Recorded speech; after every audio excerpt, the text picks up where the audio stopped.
Assalamualaikum warahmatullahi wabarakatuh. Perkenalkan, nama saya Esa Raswati, mahasiswa PPG Prajabatan 2022, IKIP Siliwangi, Bandung. Agar pembelajaran menjadi efektif, maka penting bagi pendidik untuk mengetahui dengan jelas bagaimana gambaran peserta didik yang ada di dalam kelas. Karakter peserta didik dapat diartikan sebagai keseluruhan pola kelakuan atau kemampuan yang dimiliki peserta didik sebagai hasil dari pembawaan dan lingkungan. Informasi terkait karakteristik peserta didik sangat diperlukan untuk kepentingan dalam perencanaan pembelajaran. Untuk mengetahui karakteristik peserta didik, maka kita harus melakukan observasi. Berikut ada beberapa aspek dalam observasi karakteristik peserta didik. Baik, yang pertama ada aspek etnik. Di antaranya, peserta didik mampu menerima perbedaan etnis dari peserta didik lainnya. Kedua, peserta didik menghargai perbedaan etnik di lingkungan sekolahnya. Yang ketiga, perbedaan etnik peserta didik mampu mempengaruhi kegiatan pembelajaran di kelas. Selanjutnya yang kedua yaitu kultural. Aspek ini meliputi pertama, peserta didik mampu menghargai perbedaan kebudayaan yang terdapat di sekolah. Kedua, peserta didik melestarikan kebudayaan daerahnya. Yang ketiga, peserta didik tidak memiliki kebudayaan yang beragam. Aspek yang ketiga yaitu mengenai status sosial, di mana yang pertama yaitu peserta didik mampu menerima perbedaan status sosial di antara sesama peserta didik. Yang kedua, peserta didik menghargai adanya perbedaan status sosial di lingkungan sekolah. Yang ketiga, status sosial yang dimiliki oleh peserta didik dapat menghambat proses pembelajaran. Aspek yang keempat yaitu memuat poin-poin diantaranya. Yang pertama, secara umum peserta didik memiliki minat dalam pembelajaran. Kedua, peserta didik memiliki minat yang berbeda-beda terhadap pembelajaran. Ketiga, minat pada peserta didik dapat mempengaruhi motivasi belajar peserta didik. Selanjutnya ada aspek perkembangan kognitif. Yang pertama, siswa sebagian besar mengalami peningkatan kemampuan belajar. Kedua, peserta didik mampu dan baik dalam mengerjakan tugas. Ketiga, peserta didik sebagian besar memiliki 5 perkembangan kognitif, diantaranya membaca, mengingat, belajar, penalaran logis, dan memperhatikan. Aspek keenam yaitu meliputi kemampuan awal. Di antaranya, 1. Kemampuan awal yang dimiliki siswa membantu siswa memahami materi pembelajaran. Yang kedua, sebagian besar siswa menggunakan pengetahuan awal untuk membangun interpretasi materi yang diberikan oleh guru. Yang ketiga, kemampuan awal siswa mempengaruhi keberhasilan belajar siswa.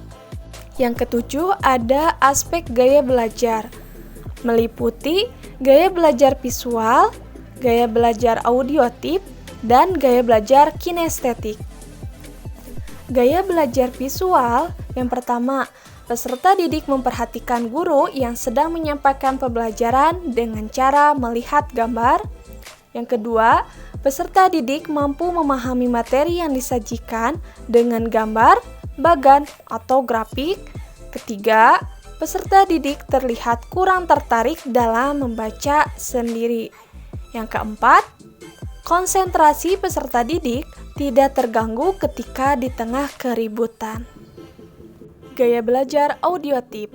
Yang pertama, peserta didik memperhatikan guru yang sedang menyampaikan pembelajaran dengan menyimak dan mendengarkannya baik-baik.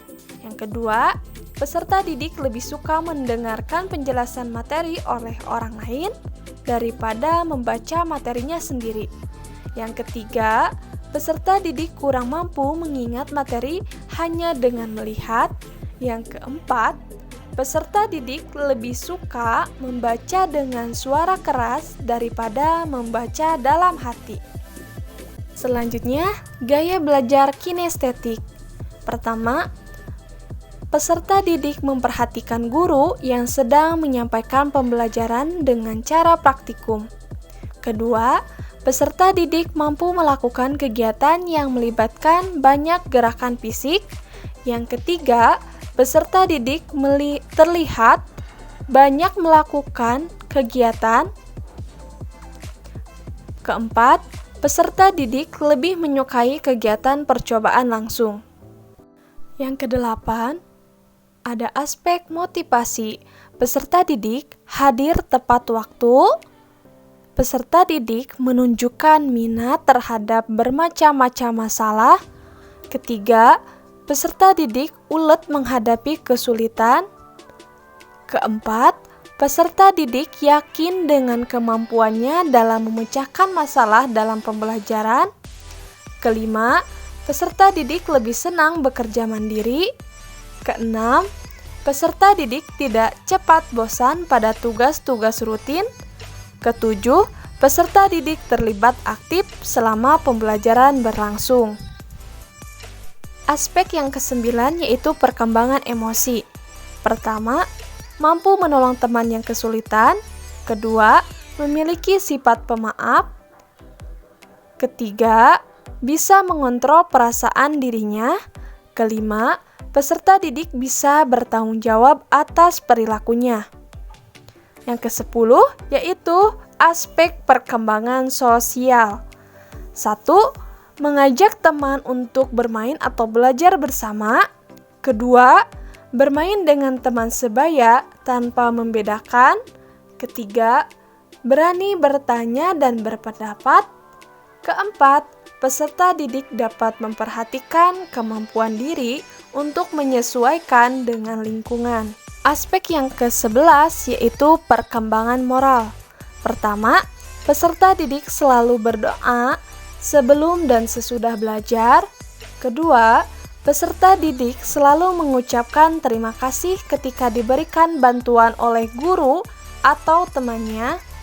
Ketiga, peserta didik selalu membiasakan dirinya untuk membuang sampah pada tempatnya. Keempat, peserta didik dibiasakan untuk memberikan salam ketika bertemu dengan orang tua atau guru. Kelima, peserta didik selalu mencium tangan guru ketika bertemu atau di sekolah. Aspek yang terakhir yaitu berkaitan dengan perkembangan motorik. Yang pertama, ada perkembangan mengenai fisik. Bagaimana pertumbuhan tubuh peserta didik, baik dari segi berat badan, tinggi badan, atau fungsi alat indera. Selanjutnya, peserta didik telah terlihat memasuki masa pubertas, yang contohnya dapat dilihat dari bagaimana mereka dapat merawat diri dan gerak-geriknya. Selanjutnya, motorik kasar. 1. Peserta didik mampu berjalan dengan lancar tanpa kesulitan. Kedua, peserta didik mampu berlari tanpa kesulitan. Ketiga, peserta didik mampu melakukan gerakan seperti melompat, melempar bola, menangkap bola, dan naik turun tangga. Keempat, peserta didik mampu menjaga keseimbangan tubuh. Kelima, peserta didik sudah menunjukkan aktivitas bergerak yang kompleks, rumit, dan cepat. Motorik halus. Yang pertama, peserta didik dapat memegang pensil dengan benar. Kedua, peserta didik tidak mengalami kesulitan dalam membedakan bunyi yang mereka dengar yang mencakup bunyi keras, sedang, dan lemah. Ketiga, peserta didik mampu merangkai kata-kata ketika berbicara dengan orang lain. Keempat, peserta didik mampu membedakan antara permukaan kasar dan halus. Sekian presentasi dari saya mengenai panduan observasi karakteristik peserta didik.